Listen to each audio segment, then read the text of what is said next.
UP TET exam के लिए बाल विकास के 30 महत्वपूर्ण प्रश्नों को यहाँ पर देखेंगे। 2022 में बाल विकास के जो भी प्रश्न पूछे गए थे उन सभी प्रश्नों को यहाँ पर देखेंगे। आप लोग सभी प्रश्न ध्यान से देखिए, सभी प्रश्नों का उत्तर बताने का प्रयास कीजिए। लास्ट में आप लोग अपना स्कोर जरूर बताइए कि 30 में आपका कितना स्कोर सही होता है।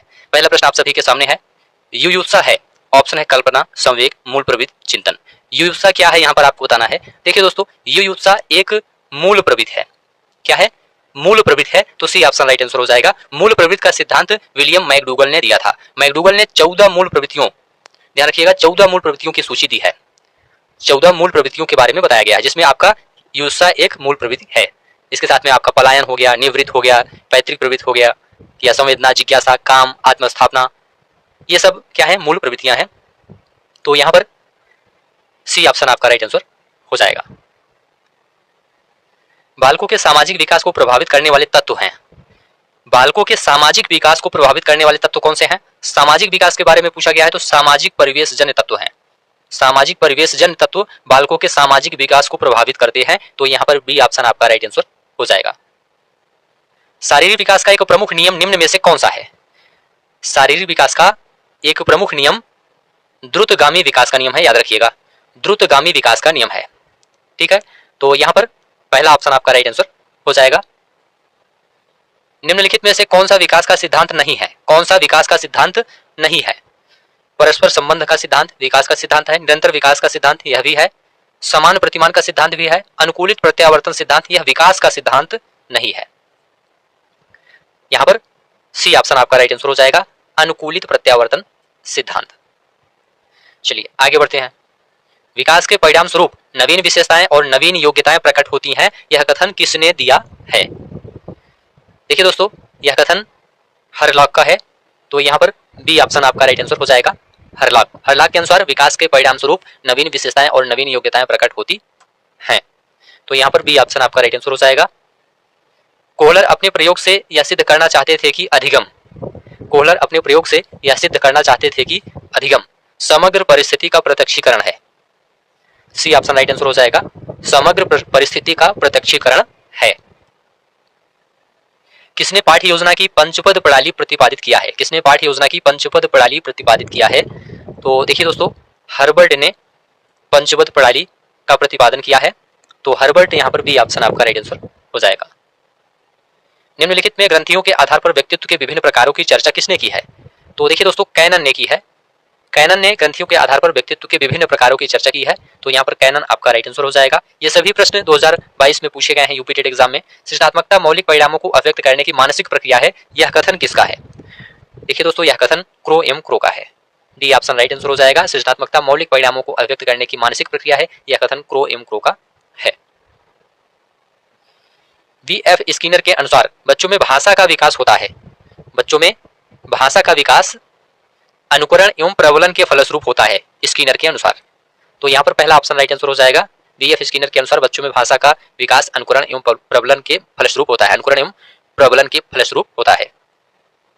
मूल प्रवृत्तियों को 14 प्रकार से किसने वर्गीकृत किया है? तो मैकडूगल ने वर्गीकृत किया है। मैकडूगल ने मूल प्रवृत्तियों को 14 प्रकार से वर्गीकृत किया है। किसी दूसरी वस्तु की अपेक्षा एक वस्तु पर चेतना का केंद्रीकरण अवधान है, यह कथन किसका है? किसी दूसरी वस्तु की अपेक्षा एक वस्तु पर चेतना का केंद्रीकरण अवधान है, यह कथन डमविल का है, तो यहाँ पर सी ऑप्शन डमविल आपका राइट आंसर हो जाएगा। निम्नलिखित में किसका नाम सुजनन शास्त्र के पिता से जुड़ा हुआ है? सुजनन शास्त्र के पिता से जुड़ा हुआ है, तो देखिए दोस्तों, गाल्टन का नाम सुजनन शास्त्र के पिता से जुड़ा हुआ है। गाल्टन को सुजनन शास्त्र का पिता कहा जाता है। यहाँ पर बी ऑप्शन राइट आंसर हो जाएगा। 12 वर्ष से 16 वर्ष के बालकों हेतु हिंदी में डॉक्टर एस जलोटा ने कौन सा परीक्षण प्रतिपादित किया है? 12 वर्ष से 16 वर्ष के बालकों हेतु हिंदी में डॉक्टर एस जलोटा ने साधारण मानसिक योग्यता परीक्षण को प्रतिपादित किया है, तो यहाँ पर बी ऑप्शन साधारण मानसिक योग्यता परीक्षण आपका राइट आंसर हो जाएगा। बुद्ध के द्विकारक सिद्धांत का प्रतिपादन किसने किया है? द्विकारक सिद्धांत का प्रतिपादन स्पीयरमैन ने किया है, याद रखिएगा। बुद्ध के द्विकारक सिद्धांत का प्रतिपादन स्पीयरमैन ने किया है, तो यहाँ पर बी ऑप्शन राइट आंसर हो जाएगा। स्पीयरमैन का मानना है कि बुद्ध 2 कारकों से मिलकर बना है। एक है सामान्य कारक, जिसे जी फैक्टर कहा जाता है, और दूसरा है विशिष्ट योग्यता कारक या स्पेसिफिक फैक्टर, जिसे एस फैक्टर कहा जाता है। पूर्व अनुभव के आधार पर संवेदना को अर्थ प्रदान करना कहलाता है। क्या कहलाता है? पूर्व अनुभव के आधार पर संवेदना को अर्थ प्रदान करना प्रत्यक्षीकरण कहलाता है। पूर्व अनुभव के आधार पर संवेदना को अर्थ प्रदान करना प्रत्यक्षीकरण कहलाता है। सीखने में प्रयास व भूल के सिद्धांत का प्रतिपादन किसने किया है?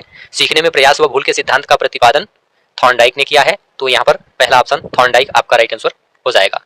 औसत बुद्धि वाले बालकों का बुद्धिलब्धि स्तर होगा, औसत बुद्धि वाले बालकों का बुद्धिलब्धि स्तर होगा 90 से 109।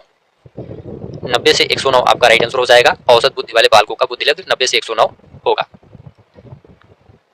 चलिए आगे बढ़ते हैं। निम्न में से कौन तरल क्रिस्टलीय बुद्धि के प्रतिमान के प्रतिपादक थे? तो यहाँ पर कैटल आपका राइट आंसर हो जाएगा। तरल क्रिस्टलीय बुद्धि प्रतिमान के प्रतिपादक कैटल थे, तो सी ऑप्शन राइट आंसर हो जाएगा। क्रिया प्रसूत अधिगम सिद्धांत का प्रतिपादन किया है, क्रिया प्रसूत अधिगम सिद्धांत का प्रतिपादन किसने किया है?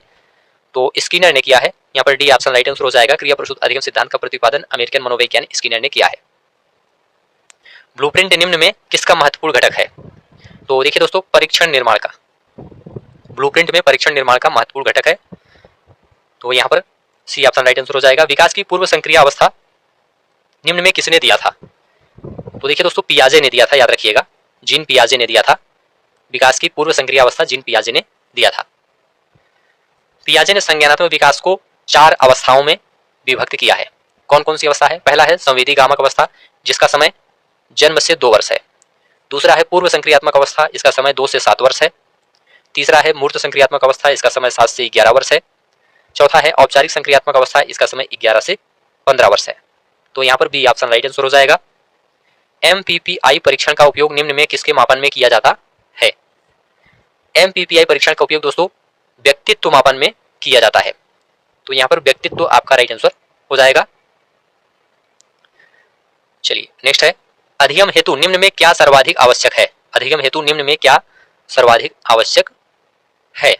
तो देखिए दोस्तों, अभिप्रेरणा आपका राइट आंसर हो जाएगा। अधिगम के लिए अभिप्रेरणा सबसे ज्यादा आवश्यक है, तो सी ऑप्शन राइट आंसर हो जाएगा। शैशव काल का समय है, शैशव काल का समय है, इसका समय है जन्म से 2 वर्ष तक। शैशव काल बालक का निर्माण काल होता है। यह अवस्था जन्म से, ध्यान रखिएगा, जन्म से 5 वर्ष मानी जाती है। पहले 2 वर्ष जो है, पहले 2 वर्ष ये पूर्व शैशवावस्था और 2 से 5 वर्ष की आयु उत्तर शैशवावस्था कहलाती है। लेकिन विभिन्न विद्वानों ने विकास की अवस्थाओं को अपने अपने ढंग से प्रस्तुत किया है। इन्हीं विद्वानों में दोस्तों एक कोल भी है जिन्होंने शैशवावस्था की आयु जन्म से 2 वर्ष माना है। क्या माना है? जन्म से 2 वर्ष माना है। कोहलर निम्न में किससे संबंधित है? कोहलर निम्न में किससे संबंधित है? अधिगम के सिद्धांत से संबंधित है, तो डी ऑप्शन अधिगम का सिद्धांत आपका राइट आंसर हो जाएगा। मैकडूगल के अनुसार मूल प्रवृत्तियों की संख्या होती है, मैकडूगल के अनुसार मूल प्रवृत्तियों की संख्या होती है। देखिए दोस्तों, मूल प्रवृत्तियों की संख्या 14 होती है, तो बी ऑप्शन 14 आपका राइट आंसर हो जाएगा। मानसिक उद्वेलन प्रतिमान का प्रयोग निम्न में से किसके शिक्षण हेतु किया जाता है? मानसिक उद्वेलन प्रतिमान का प्रयोग निम्न में से किसके शिक्षण हेतु किया जाता है? तो देखिए दोस्तों, समस्या समाधान के लिए किया जाता है। मानसिक उद्वेलन प्रतिमान का प्रयोग समस्या समाधान शिक्षण हेतु किया जाता है, तो डी ऑप्शन राइट आंसर हो जाएगा। निम्न में किसके प्रयोग में कुत्ता एक विषय था?